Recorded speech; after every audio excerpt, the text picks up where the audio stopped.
প্রত্যেক দিন চোখ বেঁধে হ্যান্ডকাপ পরিয়ে মাস্ক পরিয়ে বাথরুমে নিয়ে যেত। That was our everyday life. আমাকে ছেড়ে দেওয়ার 3-4 দিন আগে বলা হলো মাননীয় প্রধানমন্ত্রী আপনাকে একটা সেকেন্ড চান্স দিচ্ছে। এজন্য আমাদের জন্য দোজক ছিল এটা। আমার আম্মুকে মারছে, আমার কামড়ে কিন্তু আমি কিছু করতে পারি না। আজকে এটা জাতির জন্য একটা বড় চূড়ান্ত রকমের একটা ডকুমেন্ট হবে।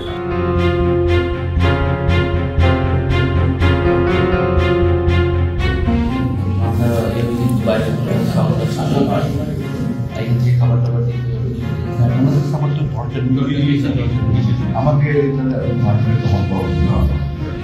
স্পেশাল আর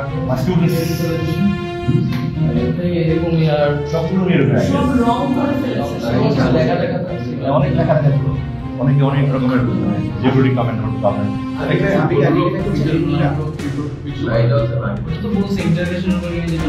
এখানে তো কিছু অল্প সময় থাকে, এখানে তো থাকতাম তখন এখানে আমার চোখ খুলে দিত, আবার এখান থেকে বের করার সময় চোখ হ্যান্ডকাপ লাগায় তারপর ইন্টারভিউশন দিয়েছি।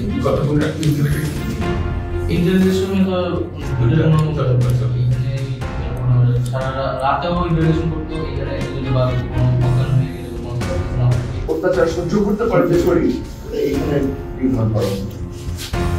ফার্স্ট এখানে, তারপর ব্যাক টু আওয়ার সেল। আর ওই সেলের মধ্যে যত বছর রাখা আপনাকে দেখাতে পারবো আমার সেল কোথায়, ওখানে সেল কোথায়। প্রত্যেক দিন চোখ বেঁধে হ্যান্ডকাপ পরিয়ে মাস্ক পরিয়ে বাথরুমে নিয়ে যেত। That was our everyday life. এই জায়গাটা বলতে কাজ স্টুডিও এখানে এরকম একটা চেয়ারে বসাতো না। ইন্টারভিউশন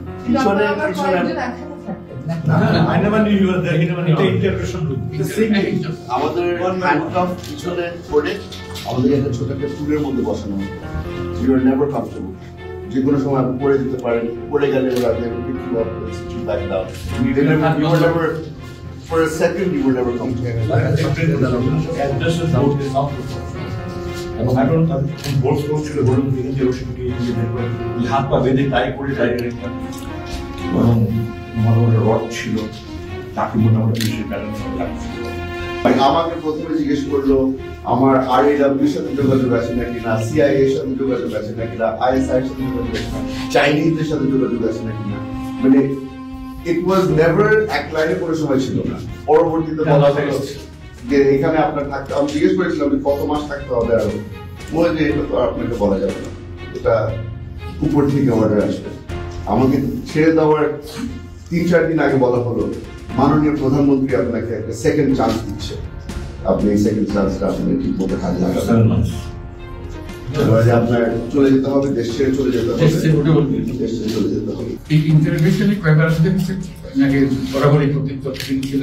কোনো রেগুলার কিছু ছিল না। এক সপ্তাহে হয়তো 3বার আসবে, তারপর 2 সপ্তাহ গায়েব থাকবে। একজন আছে নাকি কয়েকজন আছে? স্যার আমরা প্রথমে মনে করেছিলাম যে অনেক বড় একটা রুমের মধ্যে, কারণ ঘেরাও করে রাখতো, লোকজন দিয়ে ঘেরাও করে রাখতো। একবার মারতে মারতে লাইট ফোটা সরে গিয়েছিল, তখন দেখলাম যে রুমটা আসতে অনেক ছোট, আর সামনে অনেক ধরনের মেডিকেল ইকুইপমেন্ট রাখা আছে, ব্লাড টেস্ট করার জন্য, প্রেশার চেক করার জন্য। তারপরে ঘুরে দেখলাম যে রোহনি যেটা বললো রশি সব কিছুই রাখা আছে, জাস্ট ইন কেস।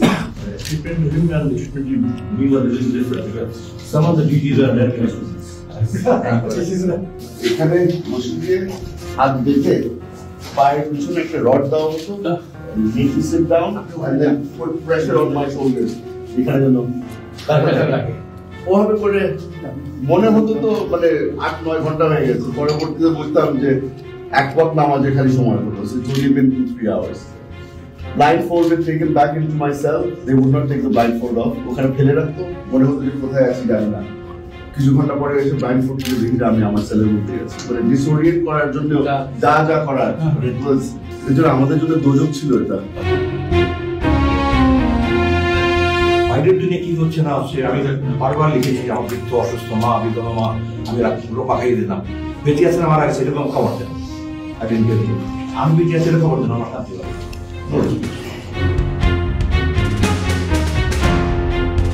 রাত্রে আমার আম্মুকে মারা হয়েছিল, আবার মারছে, কিন্তু আমাকে কিচ্ছু করে না, সব আমার আম্মুকে। একজন মহিলাকে মারছে, আপনার একজন পুরুষ, এত বড় একটা পুরুষ আমার আম্মুকে মারছে, আমার কামড়ে কিন্তু আমি কিছু করতে পারি না। তারপরে একদিন এক রাত থাকার পর বাগিয়ে যখন আমার আম্মুকে আর আমাকে আবার বাইর করছে, আপনার বাইর করে 1 ঘন্টা মতো গাড়ি চালার পরে হচ্ছে আপনার কমলাপুর স্টেশনের আগে আমাকে বলতেছে আপনাকে 800 টাকা দিব, আপনার বাসার ডিটেলস দিব, আপনি চলে যাবেন। ওইটা মানে মুখ থেকে ইয়া করেন, আমাকে লাথি মেরে ফেলে দিচ্ছে গাড়ি থেকে।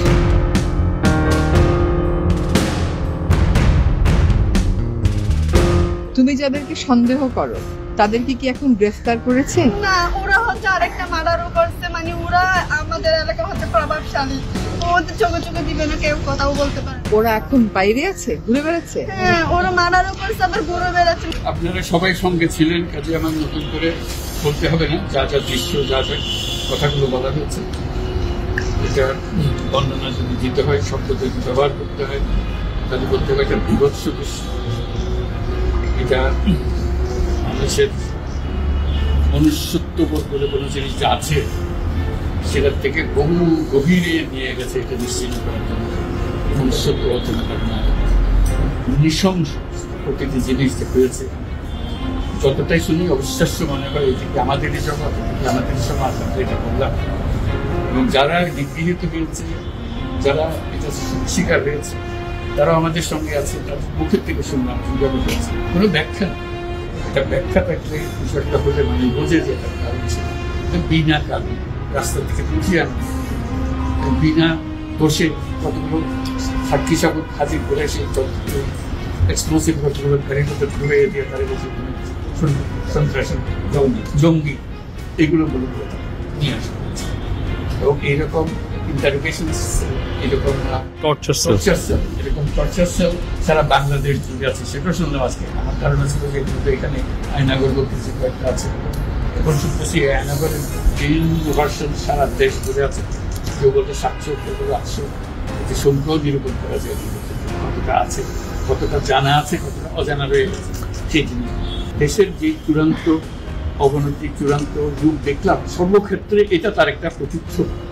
যে গুম কমিশন যেটা আমাদের সামনে নিয়ে আসলো, সেটা হলো যে কি পরিমাণে একটা দেশকে সর্বদিকে ধ্বংস করা যায়, এমনকি মানুষের একেবারে সামান্যতম যে মানবিক অধিকার সেটুকু থেকে বঞ্চিত করে রেখে দেওয়া হয়েছে। আজকে এটা জাতির জন্য একটা বড় চূড়ান্ত রকমের একটা ডকুমেন্ট হবে। আপনাদের সাক্ষী রেখে আপনাদেরকে নিয়ে এসে আমরা শরীর হলাম। এটা মানুষের সামনে এখন বিচার হইল কীভাবে আমরা আবার নতুন করে সব সমাজ করতে পারি, যাতে করে আমরা এই যে এটা আমাদের সবারই অপরাধ যেটি হতে দিয়েছি আমরা দেশে। আজকে আমরা মুক্ত হলো, সে মুক্ত বাংলাদেশে আমরা যেন নতুন করে আবার সমাজ করতে হবে। এটা থেকে একেবারে অতি করে যেন আমরা চলে যেতে পারি। এটার নমুনা, এটার সাক্ষী, এটার যে ডকুমেন্টেশন কমিশনের রিপোর্টের মধ্যে থাকবে, এবং এটা অবশ্য পাঠ্য হিসেবে সবাইকে পড়তে হবে, এবং তাদের যারা করেছে তাদের বিচার করতে হবে।